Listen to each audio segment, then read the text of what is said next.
Good afternoon, ladies and gentlemen. I'm going to request Professor Jane Hollander, the Vice-Chancellor of Deakin University, which is one of Victoria's finest universities and internationally a great research university, to come up to the stage. Jane Hollander is a great friend of India. They have multiple collaborations with Indian institutions, including with TERI. And Dr. Pachauri was here recently at her invitation, and they're working on, I think, a range of projects throughout India. Today, she's going to do us a special honor by releasing our last conference's book, The Reluctant Superpower, and also being the host of the session. She's going to introduce the chair of the next session. Jane Hollander, please. Thank you,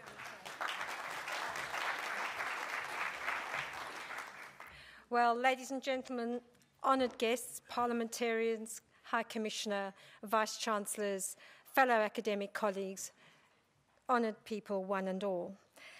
It's a great honour to be here, and The Reluctant Superpower, Understanding India and Its Aspirations, edited by Amitabh Mattoo, who we loved so dearly and hope will stay with us forever, is a very timely addition to the things that we are thinking and wanting to discuss about India. As a passionate Indiophile, I do go there a lot. It's a great part of my life. I read most of this book last night. And of course, what struck me was whether superpowers by definition can be reluctant. And if you are reluctant, are you a superpower? And it's this conundrum, I think, along with the excellent chapters on foreign policy, on the celebrated secularism and traditions of their public life, juxtaposed with the spirituality and the competitive natures of that population that are so well argued and so easy to read, and they provide the depth to the complexity that is modern India, and its role as a superpower and the responsibilities that must surely accompany this position, most especially in one of the world's great democracies. So I think and I hope that this book will be eagerly read, and its most strategic timing, if I might say, to the editor, of launching this book 1 week after the Prime Minister launched her white paper, Australia and the Asian Century, is nothing short of genius. I'm sure you will agree with me, ladies and gentlemen. This launch and the juxtaposition of the white paper and this book will hopefully ensure great readership, great interest, and of course, great argument, and we would expect for nothing less. To the chapter authors, to the editor, Amitabh Mattoo, and to the Melbourne University Press, congratulations. And I end by quoting that most famous and controversial of Indian leaders, the first Indian Prime Minister, Indira Gandhi, who famously predicted that India would take its place in the world and on the world stage. But as she said so presciently, India will be a different power. We will watch with interest and with hope as to what that will mean for us all. Ladies and gentlemen, the reluctant superpower is launched to the world. Congratulations.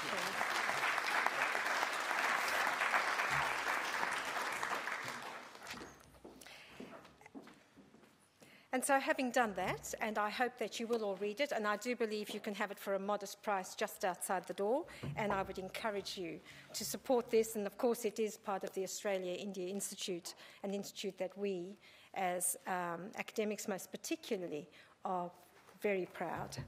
The work that it does is interesting. It has enabled us to have a much better view of the world, and I hope that you will support it. But it is now my duty to introduce the chair of the next session, which is going to be quite interesting, I think.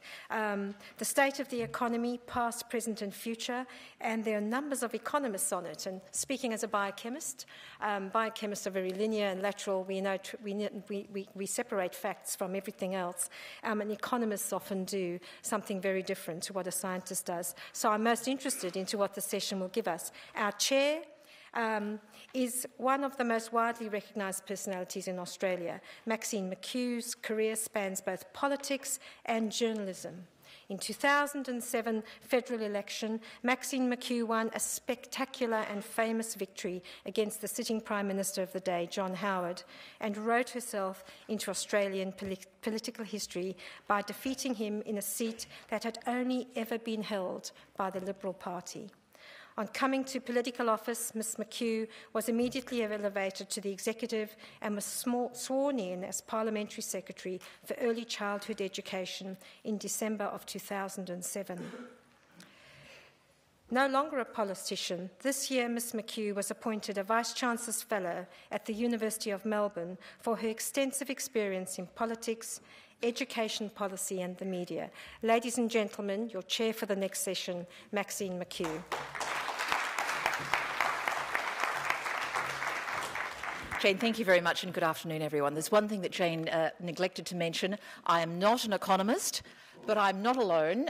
John Webb, my colleague here, he's not an economist either. He's a chemist. But look, we're not going to let that stop us from what is going to be a most interesting session.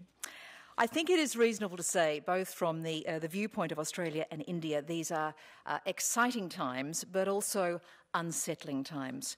The Governor spoke this morning of transformation. And I think certainly wherever you look at the way we work and the way business operates these days, certainly these things are being radically transformed. Of course, it depends on your viewpoint. If in Australia right now, for instance, you're a writer with the Fairfax organisation, then you will know that technology is blasting away whatever security or job security you may feel you have had. But we also know that technology is creating new digital businesses that will benefit a whole new generation of workers and indeed consumers. Now, as Australia looks to contemporary India, the challenges and indeed the opportunities are really quite fascinating. What rate of growth for India is going to be sustainable? What are the constraints and can they be dealt with given some of the political inertia that we see? Certainly, Australia seeks to partner with India in some very key areas, the provision of infrastructure and help with logistics, the provision of educational services, and of course the important area of energy security.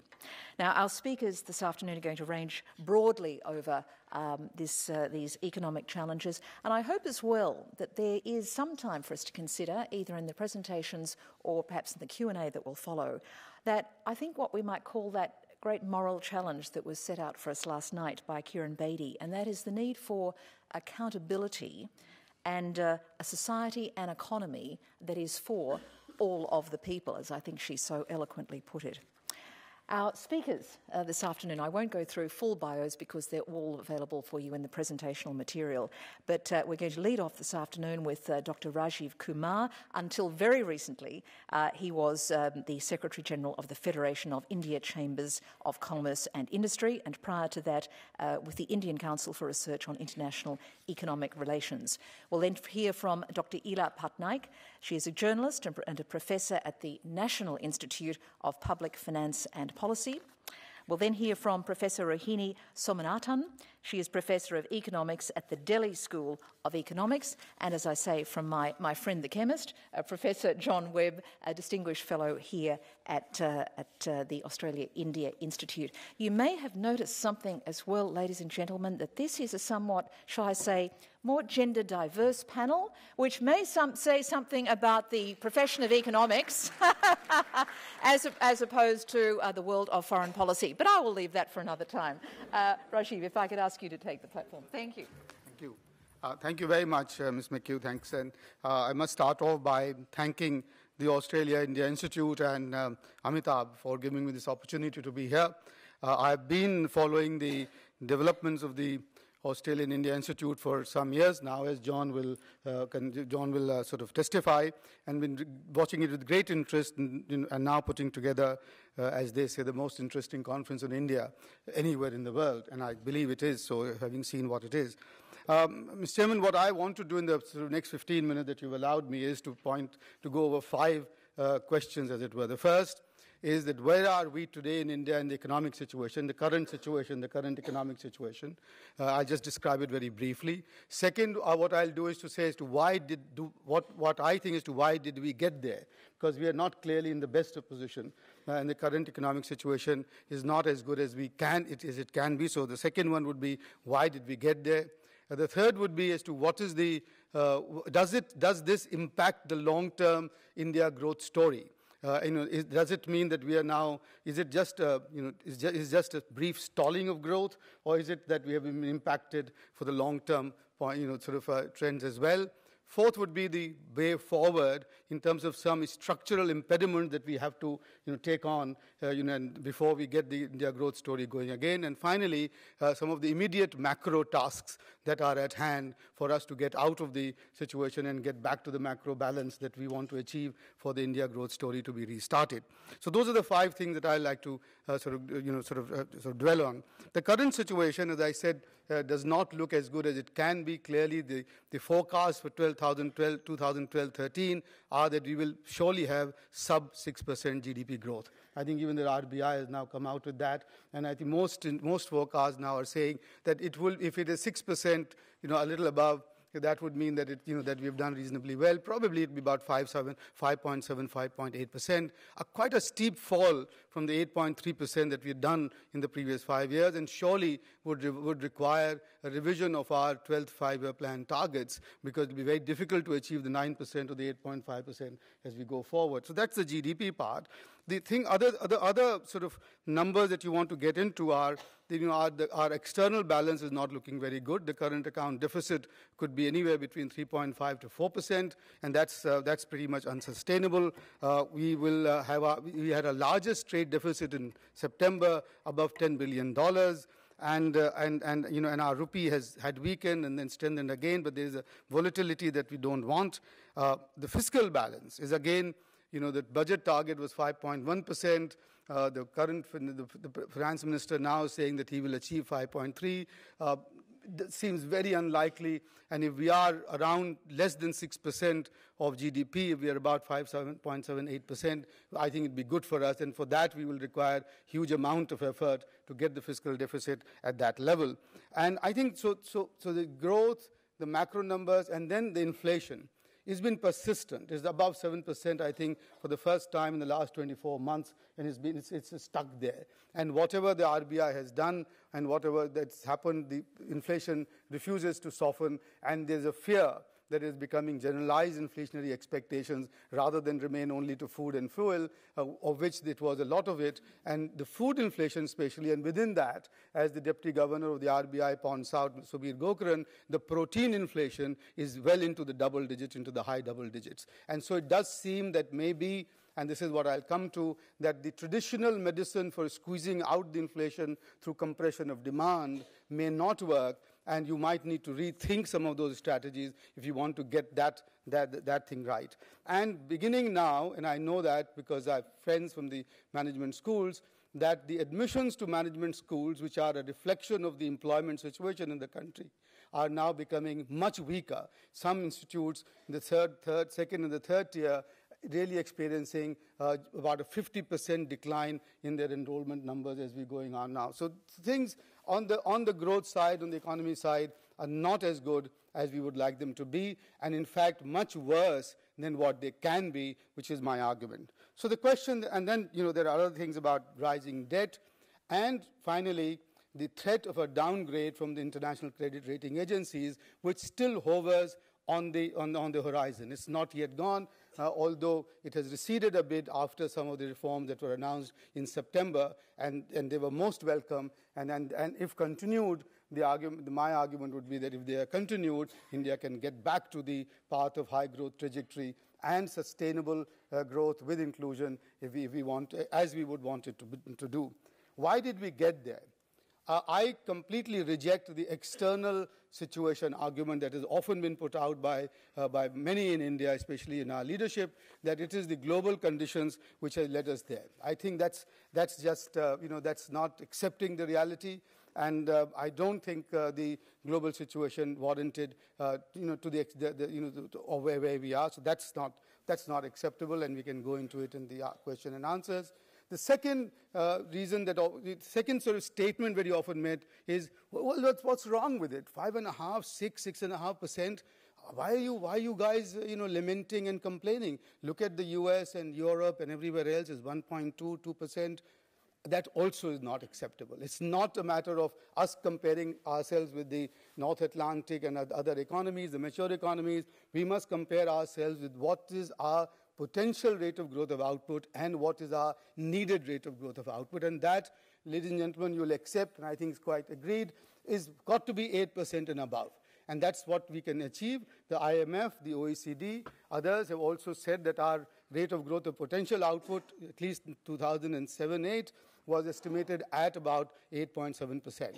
And we need to think carefully as to whether there has been such amounts of capital destruction in the economy that now the rate of growth of capital output, rate of growth of potential output has come down to 6%, for which reason alone we should be happy and satisfied if we are achieving 6%. So that's the other. So then what is it that what do I think is, where we are? I think for me it all started off long ago, and which was in the budget of February 2008, which predates the Lehman crisis, where public expenditure increased by 3.2 percentage points of GDP.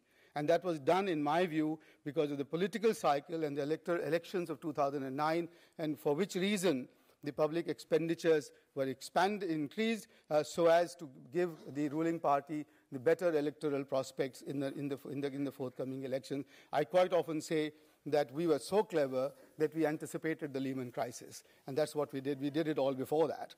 But the fact is, and that particular expansion, and ever since then, all that public sector expansion has been predominantly oriented towards expanding consumption, expanding demand, as opposed to improving productivity and production capacities in the economy.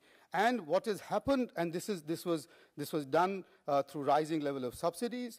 We did the go-by to the FRBM, the Fiscal Responsibility and Budget Management Act. And ultimately, I think, and this is, I think, the critical point, that we have created in our country a dominant culture of entitlements rather than that of productivity expansion. And I think that's just unsustainable in the economic situation that we are. And finally, I think, and this is what I've written extensively in the paper that I've presented to this conference, is that there was a complacency about growth. Growth was taken for granted. Our policy attention was taken off from growth on the assumption that India is now on a lack of autopilot, which will produce 7 or 8% real GDP rate growth rates, and therefore that produces a nominal growth rate, if you include inflation, about 14-15%. That generates about 18 to 20% annual increase in revenues. So the dominant political strategy becomes, how do you distribute that revenue better toward, more, largely in the redistribution side. And what that has resulted in is that growth, you took the eyes of growth, the signals that went out were that you were going to be only interested in redistribution. As a result, and much too detailed for me to go now, at the end of the day, you have created an anti-investment climate in the country. And therefore, there is extensive investor pessimism in the country, which is now being recognized, but only very recently has it been recognized. And what you've done is that private investment has really stagnated and has become very weak, and the investment cycle has really declined. And unless we push up this investment, we cannot hope to get growth back on its track. Does this mean, third question, that the India growth story has been impacted mortally? No, a very emphatic no. Because all the structural features which are pushing India growth forward and which will enable India to achieve the 8% growth are still in place, are still there. And they're very well known, so I won't spend much time on it. That is demographics. Our workers to total population ratio remains very much positive right up to 2035. Our institutions, our democratic institutions, which enable us which prevent us from making the sort of mistakes that non-democratic societies and countries get into, a very strong entrepreneurship and culture of entrepreneurship, the very depth of our entrepreneurship, not just the top 500, but it goes down into the region, the rise of regional capitalists, the rise of regional business, that's there. Our very high rate of savings, which have come down from their peak in 2007 of about 36% to now about 32%, and yet still very high, and they will go up. And the rising middle class means that the savings rate will continue to remain high. Our innovative environment, our education sector, where the private sector has really come up with a huge supply response. Yes, very varied in its quality, very wide range, but the fact is that this private sector has responded to the rising demand for education in a massive way. And the more important thing is that in all segments of India's population today, the importance of education, the high rates of return to education are recognized from the poorest to the richest, so that the poorest people will actually curb their consumption to finance their children's education. And finally, our growing integration with the world economy, our increasing openness. 1991, share of external sector, India's GDP was 19%. It's today about 52%. So India is now completely integrated with the world economy, and we can take advantage, therefore, of external demand in world markets as we had never done before, provided we come up with the competitive strategy, competitive productive capacities in the private sector that we can get. The risk simply is that if we do get into a tailspin, and if we don't take rectifying measures now, it could mean generating a huge amount of social stress, which could lead to political instability, and then perhaps all bets are off. And that's the risk that we cannot afford to take at this point of time. The way forward. First thing that we must recognize in India is that there is no given blueprint anywhere in the world that will fit us. We got to intellectually think our way forward, afresh, ab initio. Because there is no other country in the world which has tried to develop market-based capitalism in a democratic society with such intense scrutiny in the public media as we are trying to do today in India. There's just no other society that has ever attempted to do that, and therefore we need to be cognizant of that. And therefore what we need to do is to recognize that we are an information-intensive society, a vibrant democracy, pluralistic, diverse, huge young aspirant population, and an economy also which is very dualistic in nature. Our agriculture, which absorbs more than 50% of our labor, accounts only for 13% of our GDP.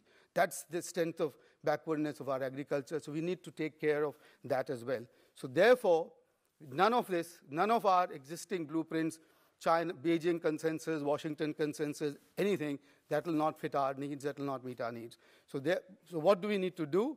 Is to, as I said, get into this our discussion within the country, and the 5 things that are must in a long-term sense of way are, in my view, the following. First, let's jettison completely the growth complacency from our minds. To talk about 6% is good enough if it has got redistribution inherent in it, etc., is not there. High growth is a necessary condition, not a sufficient condition, for inclusive and sustainable growth in country. In a country which has to generate 10 million new jobs for only the entrance into the labor force, there is no other way out. There is no other way forward. Second one, that we need to debunk this myth, which I had heard many times, especially in the private sector, that India can grow despite the government. It's just not right. The government will have to come up to the plate and deliver its own delivery of public goods and services, and the government and the private sector will have to work together. So I think, as Gurcharan Das has recently written in his book, that India grows at night while government sleeps is just simply not true. I mean, that's what he has said, and that's what, but that's just not right. I mean, that cannot happen. That will not go forward. So that's the second one.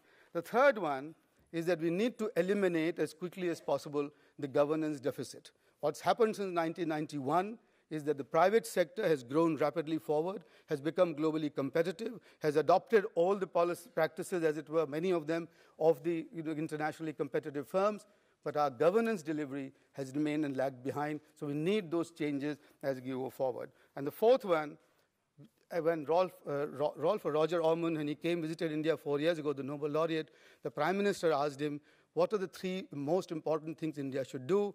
And his response, to which the Prime Minister completely agreed and accepted, was education, education, and education.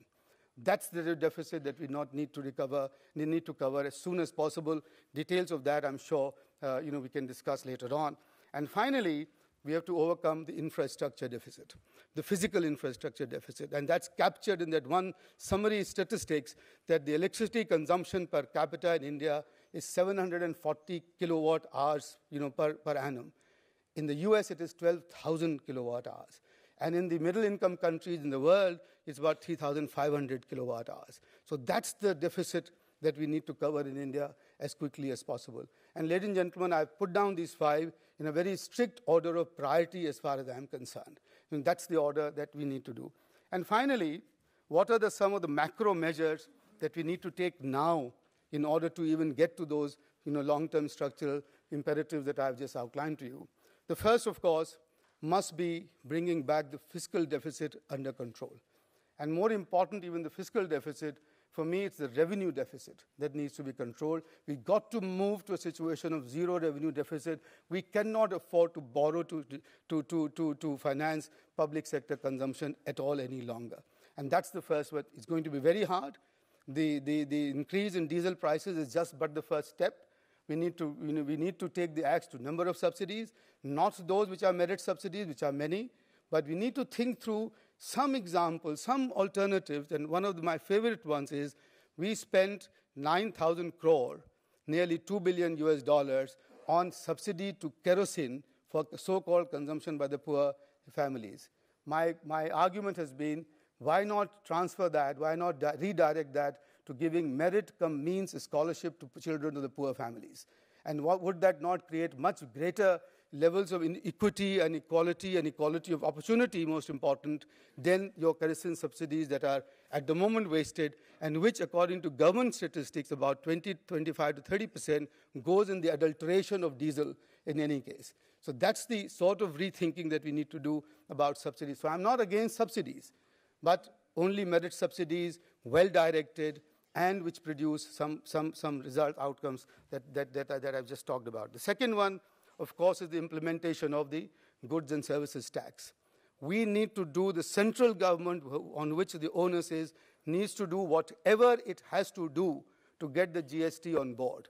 There's a constitutional amendment waiting. There is some distrust between the state governments and the central government. We need to address all of those to be able to get the GST, because again, in a lighter vein, I keep saying, India needs to sign a free trade agreement with itself before it signs it with other countries. Because we are not yet a unified economy, we are not yet a unified country market. Third, improving, and this is where I'll end because there are lots of others that I can get into, but shortage of time, is improving tax administration. And here I would actually like to be corrected by some of my more informed colleagues and friends. My numbers are somewhat as follows. In India, we have 250 million households. An average of 4.7, 4.8 per household gives you a population of 1.2 billion, so 250 million households, of which the number that I know, 34 million people are paying direct income tax. That's the number that you've got. And suppose there is some double counting because families like mine are, two people paying this, income tax, etc. Let us say that there are 30 million households paying the direct income tax in India today. Then you have your poverty people, your poverty numbers, 80 million households, something like 400 million people are below the poverty line, out of the tax net. Take another 80 million people who are below the tax-exempt category. So that gives you a total of 80 plus 80 plus 30, that's 190 million households, are either paying tax or outside the tax net. That still leaves 60 million households. Now what happens to that? And given that our direct tax to GDP ratio is probably not as high as other countries of our same income level, why shouldn't we be doing a huge improvement in our tax administration to get these people into the tax net? Now, the question simply arises quite often is, what about the agriculture households? They are by definition outside that. And there I submit to you that if you actually categorize the agriculture household between rich, middle, and small and medium, farmers, you probably will exclude another 10 million who would be liable to pay the tax. Even if you can expand your tax administration, tax net by another 20 million households, ladies and gentlemen, you could really increase your direct tax collection by quite a lot. And why are we not doing that? Why is still we are complacent and take for granted to just assume that a parallel economy is as much equal to or 80% of our regular economy is a question that I still haven't been able to answer, and I leave it to the discussion to say that whether that is not the beginning of improving our fiscal situation and therefore giving monetary policy more space and more effectiveness, and thereby restarting the engine of growth in the Indian economy, which we must do if we have to find jobs for our young aspirant population. Thank you, Chair. Thank you, Rajiv. And Najat, Isla, if you would. Thank you. Rajiv has painted a picture of a very fast-growing economy that has slowed down. And there's one question on everybody's minds. You did something to the mic? Closer to the mic? Okay. The one question on everybody's mind is, so what went wrong? India had done reforms. We thought we were going to keep growing at 10%. There were people who were expecting 10% to be the long-run, steady-state growth of the Indian economy. And then suddenly, before we knew it, until 2 years ago, all looked very well. And then before we knew it, we started slowing down, and slowing down very, very sharply. So I want to step back a little and ask the question, in the longer term, did we do what we needed to do in terms of reform? Is there more that we need to do? What is reform? Usually it's understood as removing restrictions placed by the government that impede growth. It's rarely understood as the process of government facilitating growth, especially in countries like ours where we've come from socialist backgrounds, where we spent 2 decades increasing restrictions on production, on labor, on capital, and we would say, this is banned, this is banned, this is banned, and you can't stop this and stop this. And then after liberalization, step 1 was to start freeing up various markets, to allow markets to work. What has India done in the space of reform, in the space of removing restrictions? I think primarily we focused on product markets. So we took reduced tariffs, we allowed people to produce, we used to have restrictions on how much people can produce, we used to have restriction on what price they can sell at. And once we removed those restrictions, we actually saw a very, very sharp increase in growth. We saw entrepreneurship come up. And yet, after a while, it seems to have fizzled out. And I completely agree with Rajiv that for us, 5% growth is like 0% growth for you. I mean, it's a country whose potential is 7.5%. So for us, 5% growth is a deep recession. You know, when we were at 4.5% growth in 2002, that's called the period when India had a deep recession. So where we are heading today, which could be sub-6 or even sub-5, I wouldn't be surprised if in 3 quarters later, people are predicting sub-5% growth. So what is it that we did not do? In my opinion, one of the main things that we should have done next was freeing up factors of production, was reform in factor markets. What is it that business needs? Standard going back to the production function as any economist would, land, labor, capital, and other intangible factors of production like governance, infrastructure, law and order, a working judiciary, timely working judiciary, all those things that facilitate growth. You look at each one of these, and that's where you'll see problems. Let's start with labor. And I wouldn't go into detail in this because I think there are a number of sessions in the conference that will address this issue. One is a question of education and skills, and the other is the question of labor laws and how they restrict manufacturing and expansion of employment opportunities in the formal, especially in the formal manufacturing sector, and which is why India did not develop a large-scale manufacturing sector the way China did. So one element is labor laws. The other element is education and skills, which I think, as the discussion in the pre-conference seminar yesterday focused on, we today do not have a policy framework that is working for getting either public institutions to work or getting private institutions to work. So education in India, skill development in India is still not sorted. We don't know how we're going to address the problem. We're still arguing about it. And maybe we'll continue to argue about it for some time. Land. I don't know if I even need to say anything. If whoever reads Indian newspapers knows that land scams are the biggest scams we are facing today. So I'll leave it to Pratap Bhanu Mehta and people who are more learned than me on this issue on how to solve this problem. It seems a very, very difficult problem to solve, where the government, even when, so the recent scandals are interesting in that even when the government gives permission for change in land use really fast, people know that's corruption. People feel that's corruption. It's the perception that matters. Whereas technically, it may not be corruption. But all of us feel, how could it be that in 3 days' time, somebody's son-in-law got a permission to change land use? Surely that's corruption. So land is another problem where we don't know where we're going. We haven't solved it yet.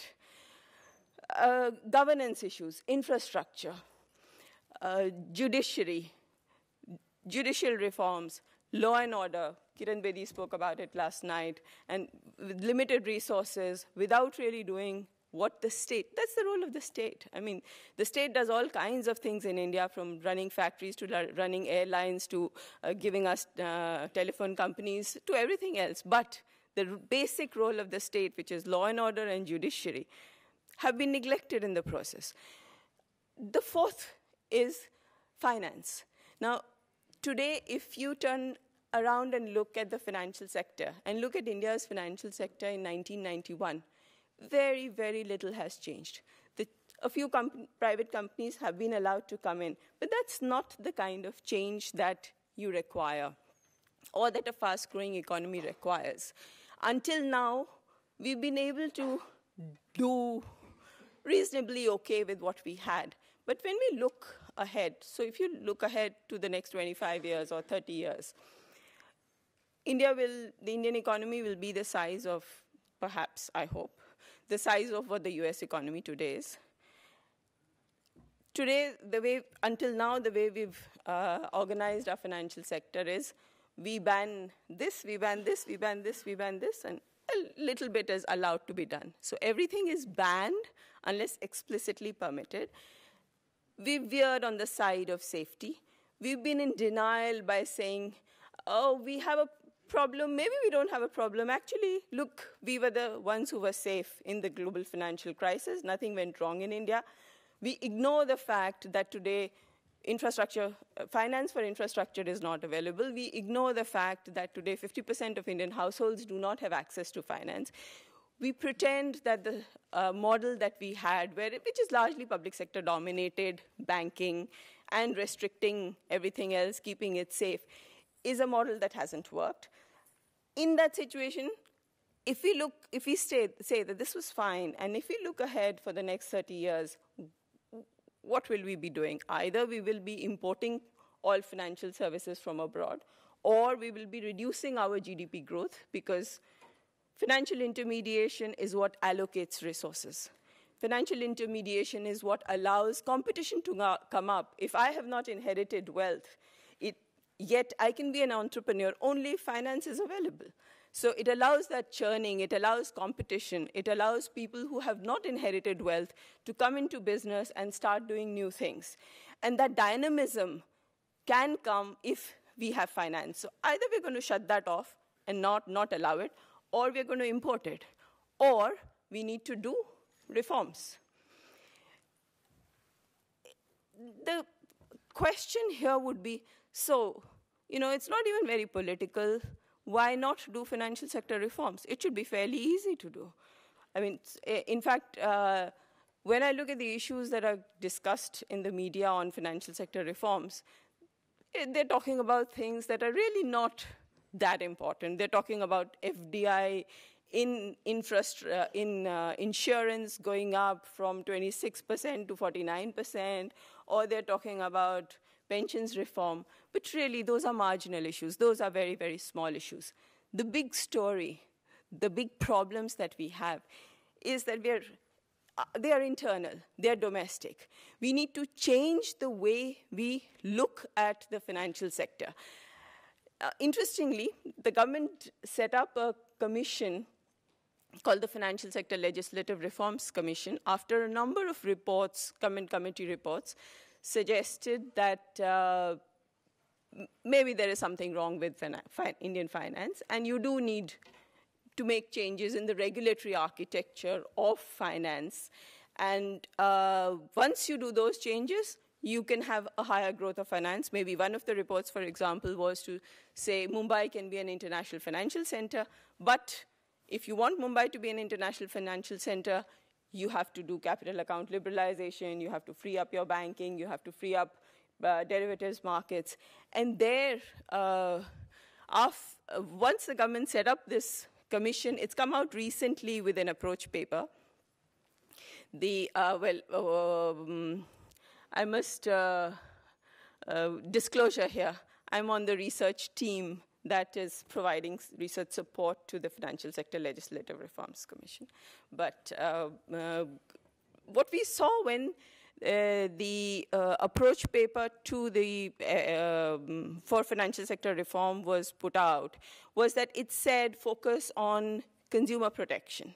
No, the one thing that's not there, which is part of, which should be at the heart of regulating finance. We want finance to be safe. We want that when India grows in the next 20 years, the financial sector should be able to give resources to the real economy as it should. But for that, Indian consumers have to save, Indian consumers have to be protected, and that has to be at the heart of finance. It was interesting that a lot of the reaction that one got to that was saying, let's be safe. We've done fine till now. Let's not change anything. So there is an element of fear there. And other than that, there is very little which actually stops progress from being made. I completely agree with Rajiv that has the slowdown, have the problems we had seriously impacted our growth in the future? No, they haven't. However, we do need to take these steps to go forward. We do need to go into each area, into these factors of production, and if we have more time to discuss capital market and financial sector reforms, we can later in the question answer session, then that's an example of what is happening today in terms of where India will need to head. But without doing that, maybe we are going to hurt ourselves. How are we going to raise the finance for infrastructure? How are we going to raise the finance for the, all the electricity and power that we need that Rajiv just pointed to and calculated? Unless India takes that leap forward, unless the politicians are actually willing to say, okay, this sounds a bit radical, 30 seconds. This sounds a bit radical. Yes, there is a risk that things might go wrong, but we are going to do our best to make sure that we will go ahead and at least try to go ahead in a way that makes the economy safe and resilient. And then I think it is possible for India to go back to achieving higher growth. Thank you.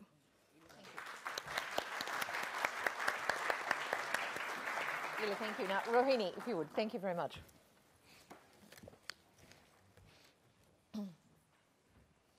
Thank you, Maxine. Thank you, Amitabh.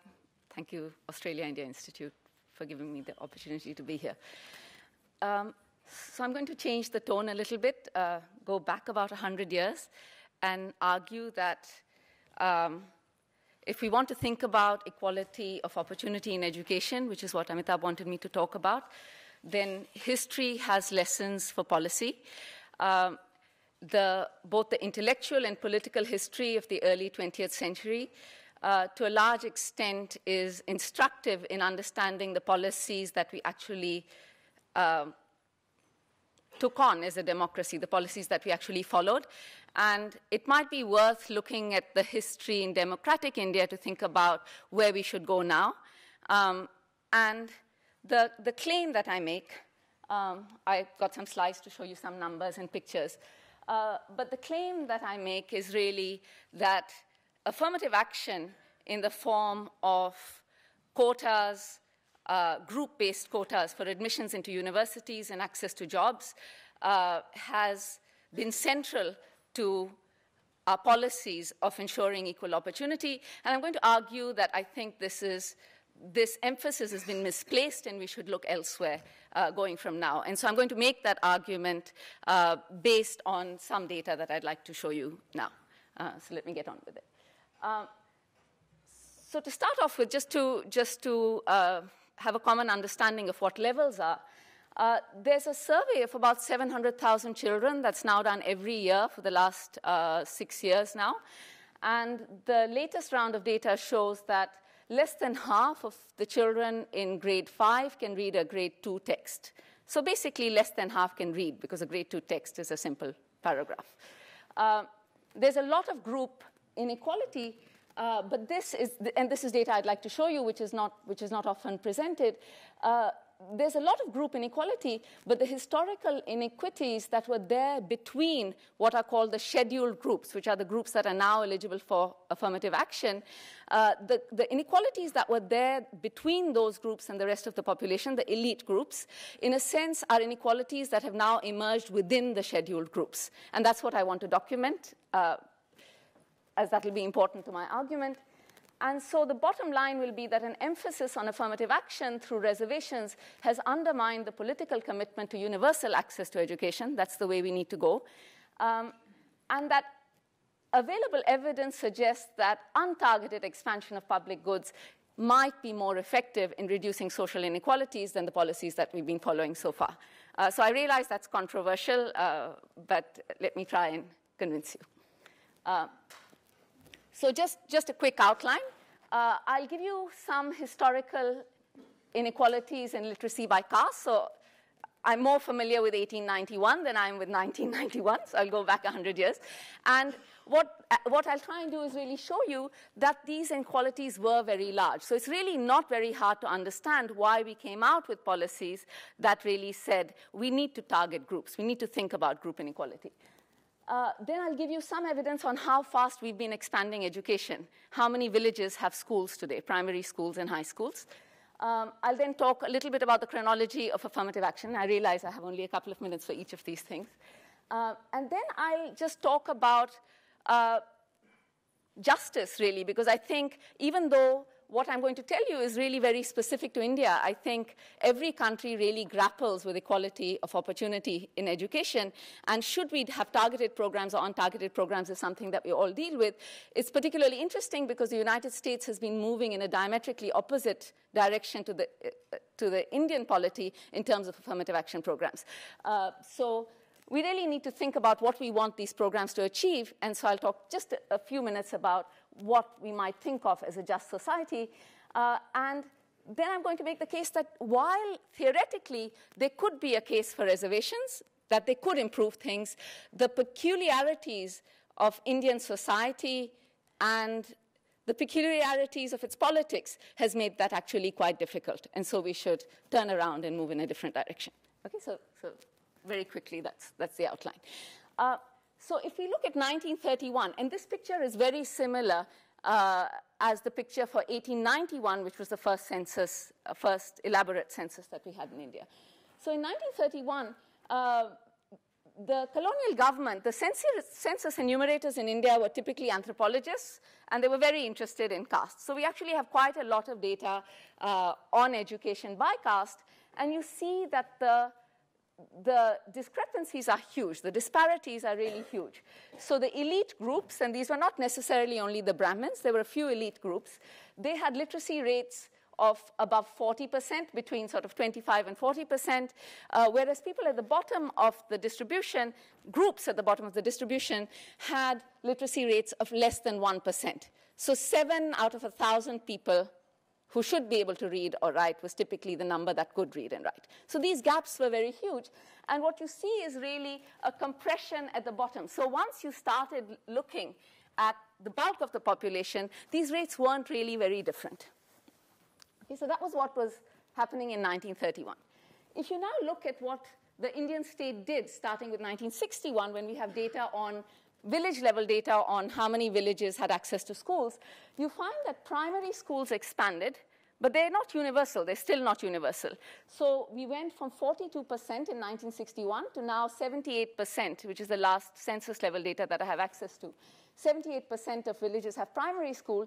Only 15% of villages have high schools.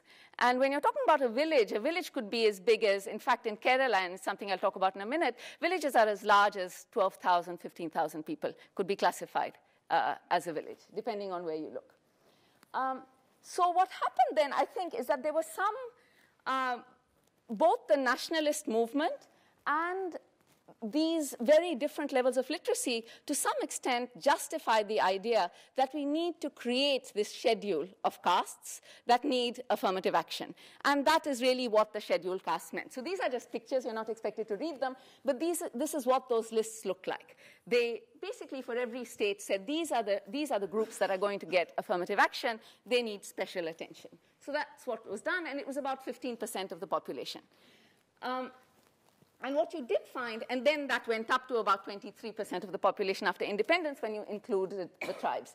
And what you find if you look at literacy rates all the way from 1881 to 2001, you do find a convergence between the scheduled castes and the scheduled tribes and the rest of the population. So you could look at this picture and say, well, it seems to have succeeded. Or you could say, well, let's look within these groups and see what's going on, and that's what I'm going to try and do.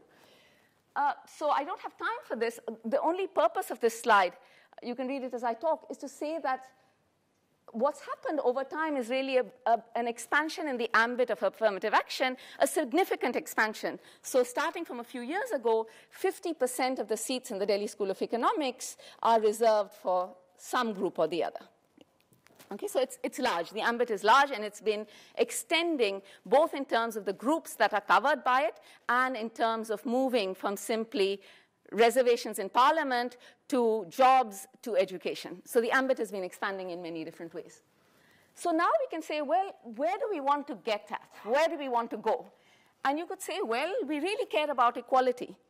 So suppose equality is at the centerpiece of our agenda.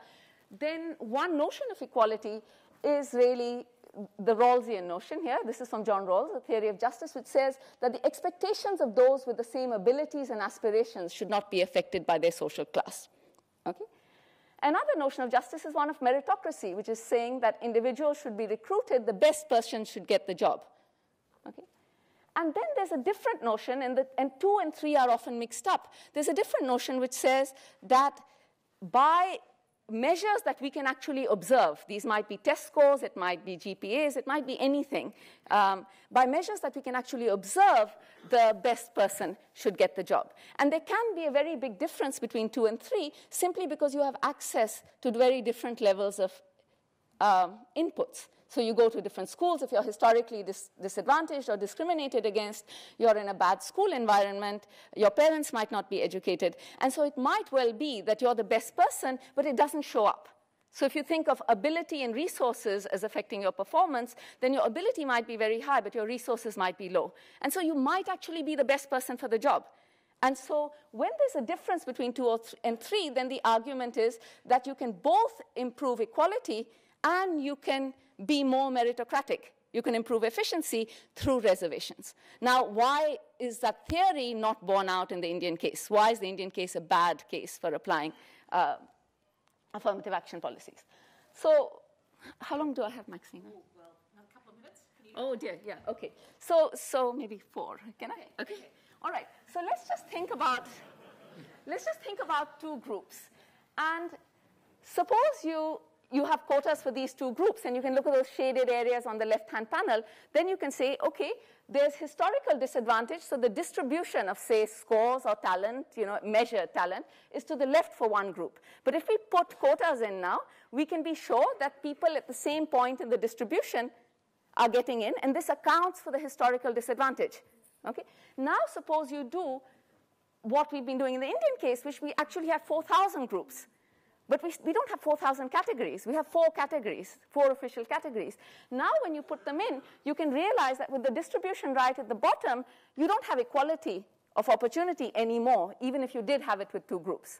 So one problem is heterogeneity. Okay, I'm going to skip that. Another problem is really the politics of classification.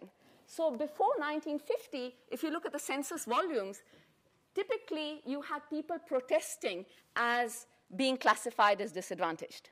So castes often said, well, look, we're not really disadvantaged. Look at the way we marry. Look, we're vegetarian. Look at a bunch of things, and we shouldn't be classified as depressed or exterior, which were the terms that were used by the colonial government.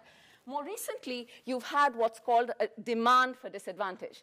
So these are just two examples where very powerful groups have said, no, we need to be disadvantaged. There are 1,500 trains that are not going to run today until we are classified as disadvantaged. And so I think when groups start to demand disadvantage, you really need to start to worry about how you classify disadvantage. And so if you look at census data from 2001, this is just looking at the scheduled groups now. And the point of putting this up is that this bar graph now looks very similar to the graph that you had in 1931 when you looked across these groups. You now have that kind of inequality created within groups. And these are just numbers for Bihar on the right. And you see that if you look, if you look at the Musahars, for example, in Bihar, you find that they have primary schooling. Only about 2.5% of them complete primary school.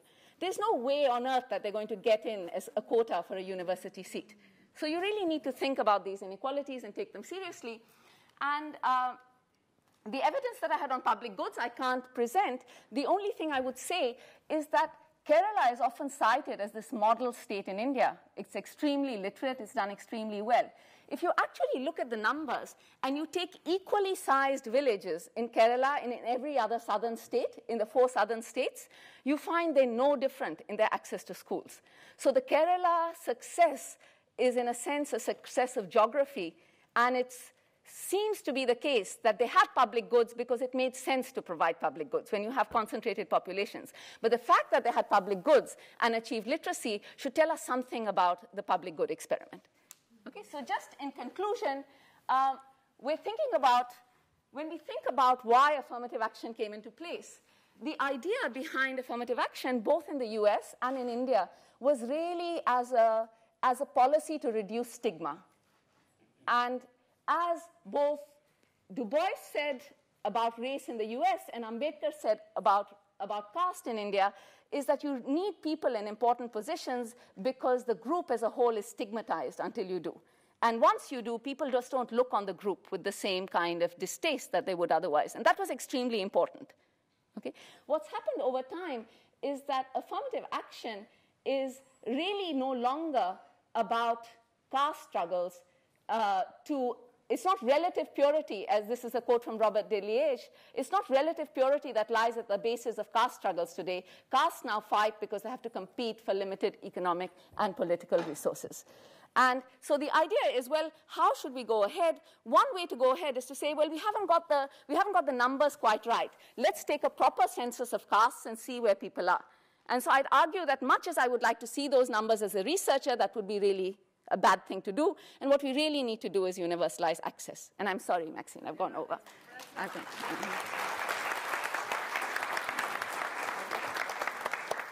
There's a lot of questions that we could be inspired by that. But John, I'll ask you to do the final presentation. Thank you.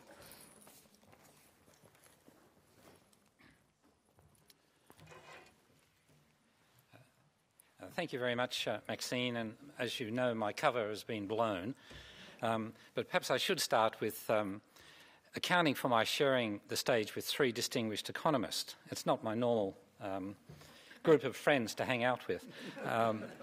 But as some of you heard, my technical background is not economics, but it's chemistry, biochemistry, so I'm a sort of kindred spirit to the Deakin's Vice-Chancellor. My intellectual tradition emerged from Greek philosophy, from Arabic experimentalists, and on to the scientific revolutions in Europe and through into the US. Etchings from some of the early alchemist stories show some laboratory equipment that's still familiar to chemists like myself today. Their task was genuinely impossible. An alchemist was not a good job description in the past, because you had to turn the base metal of lead into the precious metal gold. In economic terms, that's definitely wealth generation. And I'm not sure quite how that relates to contemporary challenges for economists in complex economic situations. But it was, as I said, for the alchemists, an impossible job. But in the process, much innovation occurred around laboratory techniques, and the links to the historical Greek ideas were maintained. And one motto that was oft shown on these etchings of the old alchemists is worth noting, I think, for both chemists and economists, and this is really my, I suppose, take-home phrase, In Latin, it comes up as festina lente, translated as make haste slowly. Now, it's not an oxymoron, but I would say it's a stimulus to some rather deep thought about the way ahead. As a motto, it was well known already in Roman times, with Roman Emperor Augustus had it as his personal motto, not really personally, except for advice to military commanders: make haste slowly. But it was also the motto of one historical figure who's well known, I'm sure, to all the economists in the room, Cosimo de' Medici, from that wonderful family in Florence that did so much to give us banking. Now, Cosimo expressed festina lente visually in his emblem in a rather unusual way, fairly impossible combination of a tortoise with a sail on its back. Make haste slowly. So where should we, Australia and India, head to, economically speaking, if we are to make haste slowly? And I would suggest, without any authority at all, that we seriously look forward beyond the current resources trade boom to the emerging knowledge economy. Many articulate voices have identified this as a very promising area for bilateral collaboration and initiatives. Indeed, Minister Kapil-Sibal, formerly the Science Minister and then the Education Minister, Minister for Human Resources Development, until last Sunday, is one such voice, urging Australia to form knowledge partnerships with India when he spoke at the Australia-India Institute in early 2010. Knowledge partnerships grounded in collaboration have the potential to generate new knowledge and understanding that can be the foundation for shared innovation. Innovation is the basis for wealth generation in the knowledge economy. And the recent white paper that we've had several references to that appeared last Sunday in Australia concerning Australia's role in the Asian century highlights, and you may have missed this, innovation as a goal for Australia, aiming to be in the top 10 countries in terms of innovation. Now, the nature of innovation, what supports it, what inhibits it, remains a very lively topic and quite actively contested. Engineers can claim, with some justification, that they are the parents of innovation, taking new knowledge and insights into the marketplace. It automatically involves the private sector innovation. Now, not only am I not an economist, I'm not even an engineer, but I would say that both Australia and India can claim considerable achievements in innovation. I'll just mention a few. In Australia, we have historically in agriculture technologies that have developed, new ploughing techniques, identification of a variety of trace elements as essential elements for nutrients for plants, more recently innovative GM crops. In biomedicine, where most of our Nobel Prizes have originated around immunology, we now can point to the cochlear ear implant as a very recent and major innovation, globally recognised. For India, again, a variety of Nobel Prizes in science and, of course, the one in literature that we heard about last night of Rabindranath Tagore. One of the things that people may not realise is one thing that India is acknowledged as the discovery of nothing, the discovery of zero. Now, the Mayan civilization also discovered zero, but India is widely recognised as making that huge contribution. What that means, the discovery of zero, I'm still not quite clear on. But it has led to radical transformations in arithmetic and mathematics and computations. India has an indigenous satellite program. You would know about Chandrayaan and the satellites around the moon, and an indigenous nuclear program using a nuclear fuel that no one else has cared to try. It has enormous innovations in the IT and software-based business processes, in vaccine production, in pharmaceuticals, and one that I particularly like, which was one at the LV Prasad Institute in Hyderabad, of the use of stem cells to repair damaged retinas with up to a 70% success rate. But as noted by Catherine Livingstone of Telstra, Australian Telecom, at the Academy of Technological Sciences and Engineering Awards dinner earlier this year, in the context of innovation, Australians are very capable amateurs, but are increasingly facing sophisticated competitors. Innovation is about finding creative solutions to problems. Australians are good, very good at research, less so on innovation as measured by major patents held in Australia, that is, patents granted in the US, Europe, and Japan. One way out is to collaborate, and I would argue that this opportunity is also relevant to India in its economic development. The World Innovation Index, and there is such a thing, seeks to measure country by country the capability and success of nations in innovation in a way to estimate or rank the kind of ecosystems within that country supporting innovation. The index for 2012 has some surprises, but it helps us to understand the international context. You may be surprised that the USA is not number 1. That position belongs to Switzerland. The USA is number 10. Australia comes in at number 23, 2 places below Korea, but, and this is the bit that hurts, 10 places below New Zealand, which is ranked as number 13. But where is India? Where is China? India, number 64. China, way ahead at number 34. So if you're wondering, while you're trying to digest those numbers, which is the country listed last at number 141, it's actually Sudan. Now, the Australian and Indian governments have invested strongly in collaborative science and technology research since the visit by Prime Minister Howard to India in 2006, when a joint program called the Australia-India Strategic Research Fund was signed into existence.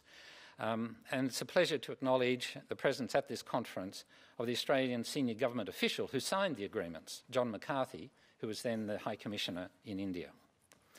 Over $50 million from Australia, with matching funding from the Indian side, have been committed to a mix of projects across key fields of science and technology, including some multi-million-dollar projects called Grand Challenges, the first 3 of which were announced earlier this year, all related to food security.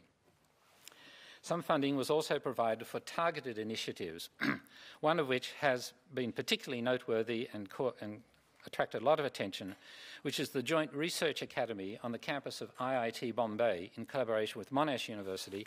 It's also one of our Melbourne universities. A strong cohort of PhD students in the IIT are doing a joint PhD program, generally in engineering or biotechnology areas. Now, Monash is actually one of 3 Victorian universities who have established joint research, science and technology facilities with Indian partners. Deakin University with TERI in New Delhi, RMIT University with the India Institute for Chemical Technology, and both of those partnerships have strong PhD research programs underway. The largest amount of money in that targeted initiatives program was actually given to CSIRO, the Australian counterpart of CSIR, for joint collaboration. Now, the Australia-India Institute has established a task force project to explore these science, technology and innovation links between Australia and India. And the task force is administered by the Academy of Technological Sciences and Engineering, and I act as a coordinator for it. The task force, headed on the Australian side by Professor Robin Batterham, currently president of that academy and a professor of chemical engineering at the University of Melbourne, and on the Indian side by Dr. Ramesh Mashelkar, who many of our visitors would know, until recently the Director General of CSIR, and currently, as I speak, visiting professor at Harvard University. But he's promised to write the things that he's going to write for us. The task force has commissioned a number of papers. It's undertaken interviews with senior Australian and Indian researchers experienced in innovation and international collaboration. And we've reviewed the activities of this big bilateral research fund, the AISRF. Now, these deliberations will serve to develop recommendations for consideration by policymakers in both countries, just as all the Institute task forces have done. Now, studies of innovation reveal considerable changes in the international pathways and connections for innovators. Until recently, these would be, not surprisingly, concentrated in North America, the UK, and continental Europe. But increasingly, they now include the research and development centres in Asia. For India, that includes Bangalore, Pune, Hyderabad, and in competition, of course, equivalent centres in China. I would suggest that it's time for Australia to engage with Asia to grab those opportunities for innovation engaging with Asia in the area of innovation, so that can contribute to economic growth in our country and in our partners. But is that all there is to innovation? Dare I ask the question, is there more than economics? I would hope the answer was yes. And in India particularly, the debate about the economy and about innovation is broader in its social context and much livelier in its argumentative nature. The imperative of social inclusion has already been referred to by a couple of earlier speakers. And as Dr. Michalka put it recently, what we need innovation to do is to be inclusive. Inclusive innovation. Do more for more people for less cost. Or briefly, more for less. And another deep thinker about innovation is another Indian, Professor Anil Gupta at the world-renowned India Institute for Management at Ahmedabad. And Anil's idea is that we need to make, and he does this, gathering the fruits of what he calls frugal innovation. So another adjective, frugal innovation, the local innovations that emerge bottom up from the needs of local communities, villages, agriculture and business. Anil's database has over 150,000 such innovations, and with funding from India's National Innovation Foundation, a number of these have come through to commercialisation. The debate in Australia about innovation is not so rich and textured, but Australian research, I believe, has much to offer India in collaboration towards innovation. I expect that this task force will provide and offer some insights to move us along this journey. And to return to the wise advice of the medieval alchemists, we can make haste slowly, but moreover and importantly, do it together. Thank you very much.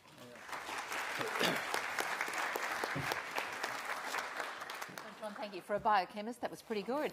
Look, from make haste slowly, we've really got, if we're to keep to time, and I'll try and keep to time, we've got to, we'll take some questions.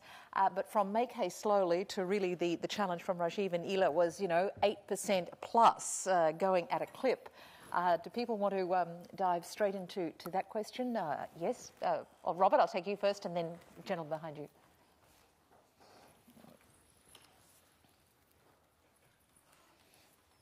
Not directly that question, but it is, Professor Panaik, it is strange that in southern India you provide the IT for the banking world, and much of the innovative and modern technology for financial services is run out of southern India, and yet, as you describe, domestic savings are still largely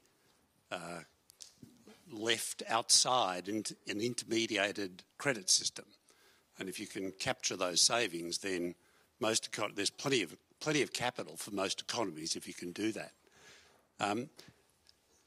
How do you go from the system you've got at the moment of as you described, deeply constrained public authorities providing credit, or not providing credit, to the modern intermediated non-government system, which seems to be really almost a requirement around the world for an economy both to be able to capture its savings and grow the way that you and others have described as essential? Yes, please. So the thinking on how to move from the present system to one which allows more of a growth of finance is first that we must clearly define the objectives of regulation. To put that in perspective, today it is not clear in any of the acts that have created regulators and the responsibilities that have been given to regulators what their objective is. They tend to be very risk-averse as a result of this very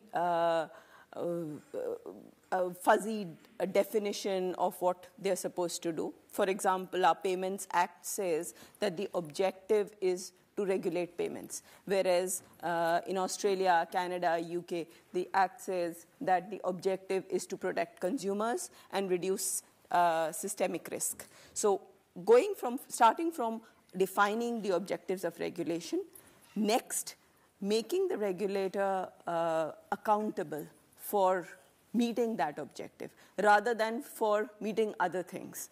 So that change, that is in the discussion that the Commission is doing today, one of the first things to start with, that we want regulators to be agents of the principle, the government, which has been given a clear objective, and that is the objective that it should meet, and not everything else, and not try and go to such extremes that nothing is permitted. So that's one element. The second element is that because of the way we have evolved, today we have sectoral regulators, and each one says, okay, I will permit only this. Let me give you a concrete example of infrastructure financing and the bond market. So what's happened in India is today, many people are aware of this, that you don't get long-term finance, and infrastructure needs long-term finance. The problem that has arisen is that there is one regulator, the Reserve Bank of India, that is regulating the bond market, well, the government bond market and the rest of the bond market with it. It says that I will not allow entities that I do not regulate to enter the government bond market. So starting with the government bond market, and that has repercussions on others.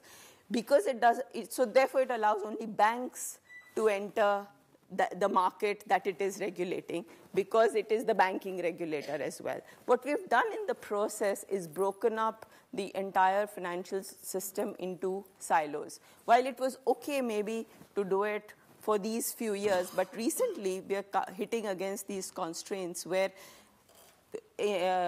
financial firms have become large, complex firms which don't just work in silos, but today they have to organize themselves into sectoral silos because that's what the regulatory requirement is.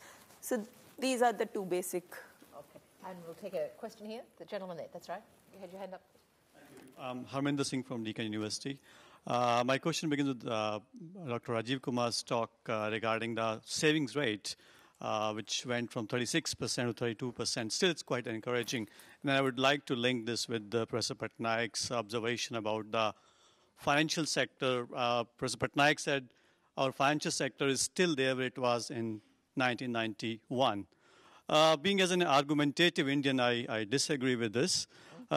We have come across a lot, we have come a long way in growth of our primary market, not our number of IPOs, but the success of IPOs have gone tremendously up. As far as our private banking, the whole architecture of private banking and multinational banking has added a lot to the growth of Indian economy as such.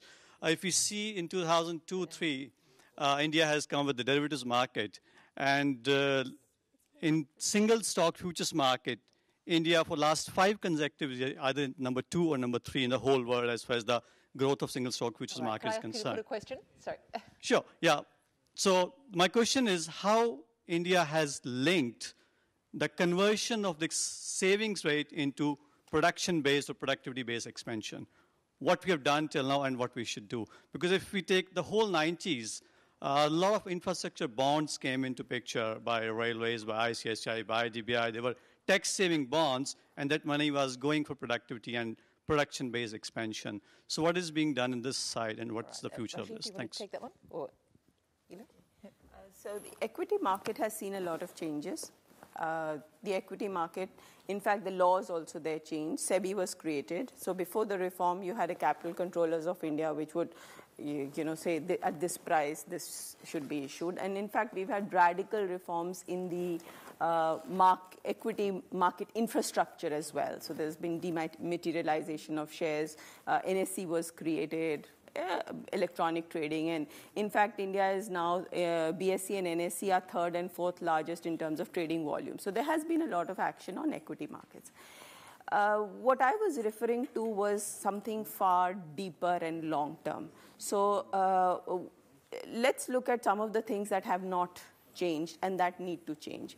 And that let's go back to the infrastructure financing requirement. Today, what's happening is that a lot of Indian firms that need finance for the longer term are turning to the world. They are doing ECBs, external commercial borrowings. Indians have a love for acronyms, so forgive me for that. So they do these external commercial borrowings. Now, you can imagine that an Indian firm that is, say, building a road is going to get its revenue in terms of rupees. And here it is borrowing in dollars. So it's taking on a risk. And eventually, if you keep allowing that to happen, then a lot of currency exposure gets built up in these infrastructure firms. So you want to avoid that. You want to have a domestic market. The growth of the domestic bond market, even though you've had these few firms, but there's practically, while on paper, yes, we have a few firms that issued, especially public sector. You yourself mentioned railways, and you had these public sector, and you had tax saving bonds.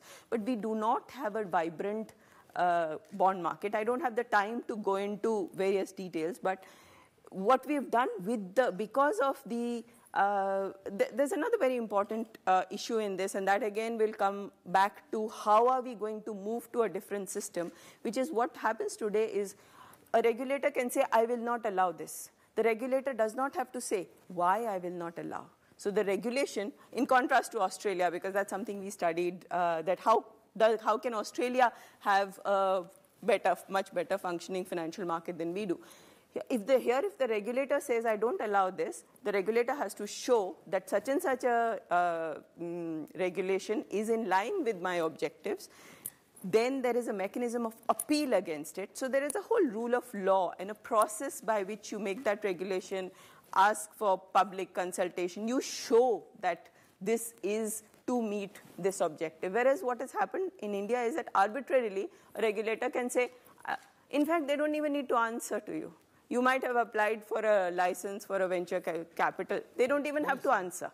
So there is a shift that needs to be made in the whole regulatory structure, legislative framework, and that is what I was talking about. And Rajiv, just a quick comment there, if you would have got a couple of others. A good one idea of all the savings in India, 50% are 50% of financial savings.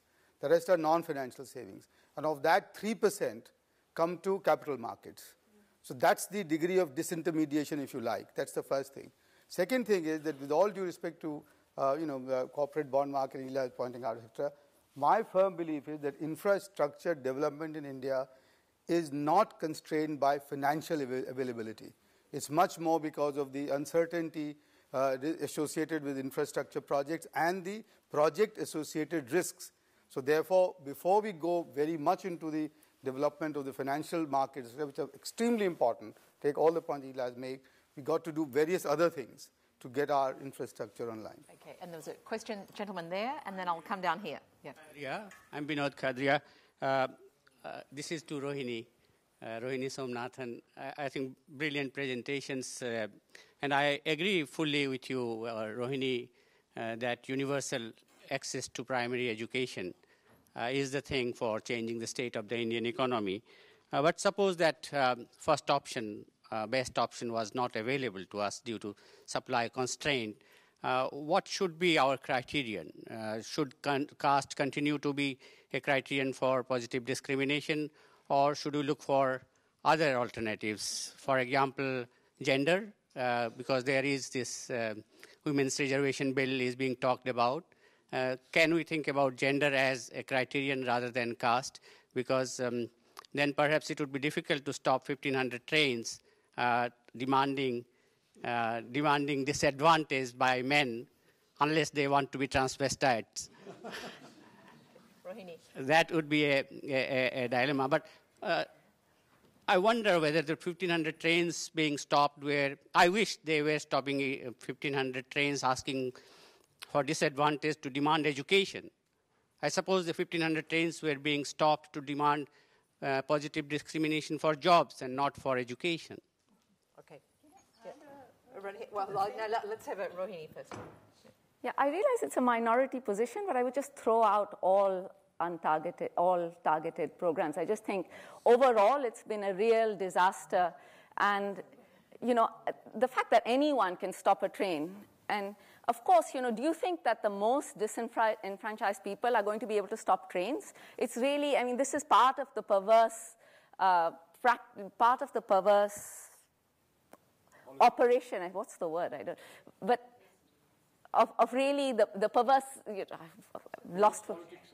Whatever. But it's really the people with power who can change the classification. And because we're not talking about physical marks. In fact, the people who, if at all you think about being able to identify groups, it's the countries that have been able to identify groups. Many of them have moved again, away from affirmative action, saying that it's basically unconstitutional.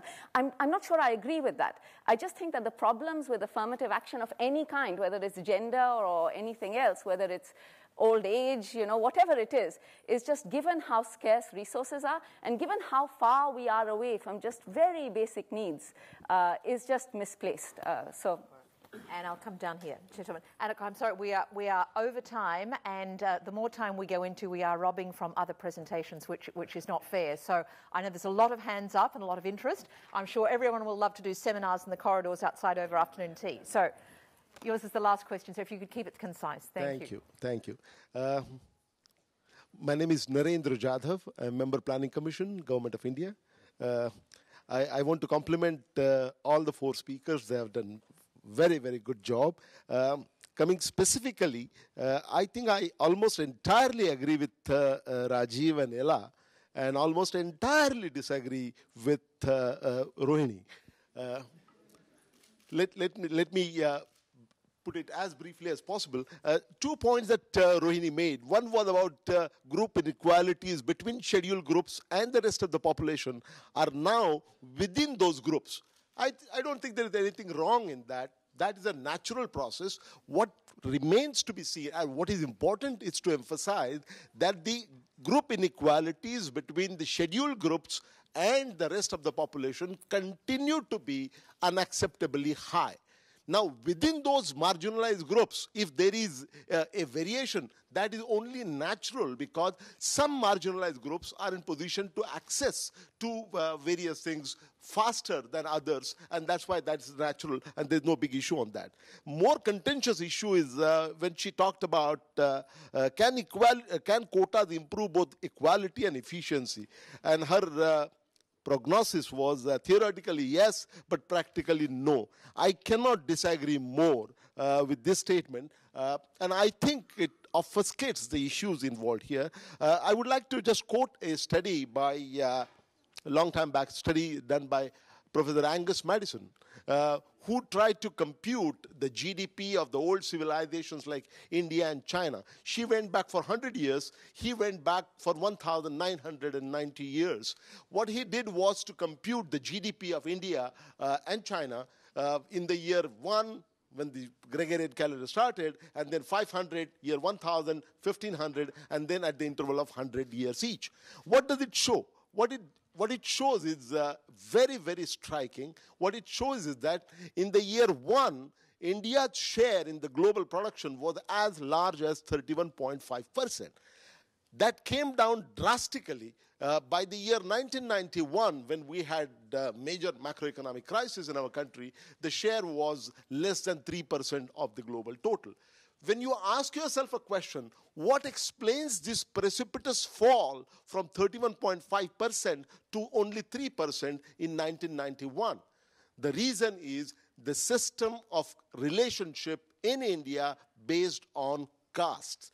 That is the reality that we do not recognize. In a society where only 3.5%, for hundreds of years, only less than 3.5% of the population had access to education and making something out of their lives, and remaining 96.5% people destined, ordained to do the things which were dictated by the caste into which they were born. In a society like that, there is absolutely no chance of that society making any progress. And that, in my view, explains the precipitous fall. Right. In fact, the rise that we are talking about now, you know, after that big fall, the rise that... Come to the final point if you would, sir. Only 2 minutes more. No, not 2 minutes, 20 seconds. Okay, 30 seconds. What I intend to say is that... it's a great Indian argument. No, but this is the most important part. The rise that we see now from 1991, of which we talked about, the rise in the curve is entirely because those who were outside the margins are now coming into the mainstream. And therefore, to sustain the growth, it has to be inclusive. And to keep it inclusive, the role of quotas is going to be continuously important. I guess the question to Rohini, though, is has this reached the end of its usefulness, as I gather your argument, that something else is now required? I'd say just a couple of things in response. Imagine you have an experiment, which is very typical in science. You have a control group and you have an experimental group, and you give someone the drug, right? And then suppose you only observed the treated group and you didn't observe the control group. And then at the end of that, you said, well, this drug is useful or not useful. Would you buy that? And that's exactly what you've done, in a sense, with the whole quota thing, because what you've done is, ever since you brought these in, which is after independence, we have stopped collecting data. So we had this really contradictory position, which was, on the one hand, we really care about affirmative action, the poor, you know, the poor are also the low castes. And so we were making all these transfers. We were collecting no data on the education by caste if you were not scheduled caste. So a lot of these questions of whether there are people who in the scheduled castes have leapfrogged others who were not in the scheduled caste, I suspect that's true, we can't even answer with the data that we have. And you know, this is where the only thing, I'm not saying I'm right, I'm not saying I have any answers. The only point of this was to say that maybe we're on the wrong track, because all that we talk about when we talk about inclusion repeatedly is let's look at the scheduled castes and let's look at the others and let's see how big that gap is. And we don't think about how these categories are made. And I think, you know, that's all I want you to do. And on that note, I will ask you to thank our speakers for what has been a vigorous exchange. Thank you, John, Rohini, Ila, and